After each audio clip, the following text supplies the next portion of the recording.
Jesus had been traveling, and he went to Capernaum. When the people in the town heard that Jesus was home, they gathered at the house to hear him teach. Pharisees and other teachers of the law had traveled from villages all over Galilee and Judea. Some even came from Jerusalem to hear Jesus.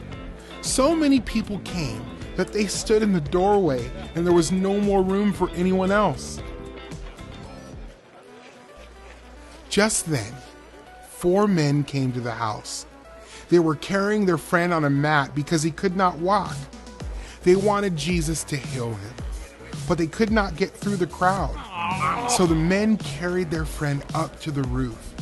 They took off part of the roof above Jesus.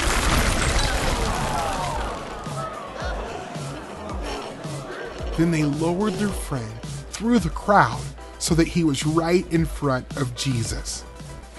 Jesus saw that the friends had faith, and he told the man lying on the mat, "Young man, your sins are forgiven." When the religious leaders heard this, they thought, "Who does Jesus think he is? He is being disrespectful to God. Only God can forgive sins." Jesus knew what the religious leaders were thinking. He said to them, "Why are you thinking like that? Is it easier for me to say to this man, 'Your sins are forgiven,' or 'Get up and walk'?" As God's Son, Jesus had the power to forgive people's sin. But how could he prove that the man's sins were really forgiven? So Jesus showed his power on earth to forgive sins by turning back to the man on the mat. "Get up, pick up your mat, and go home," Jesus said.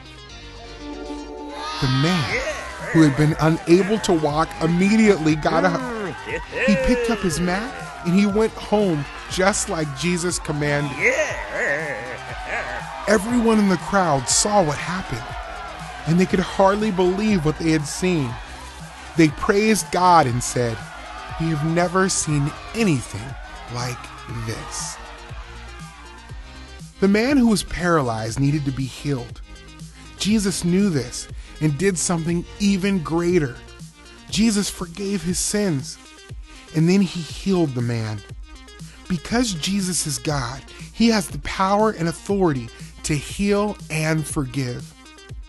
Jesus forgives those who trust in him.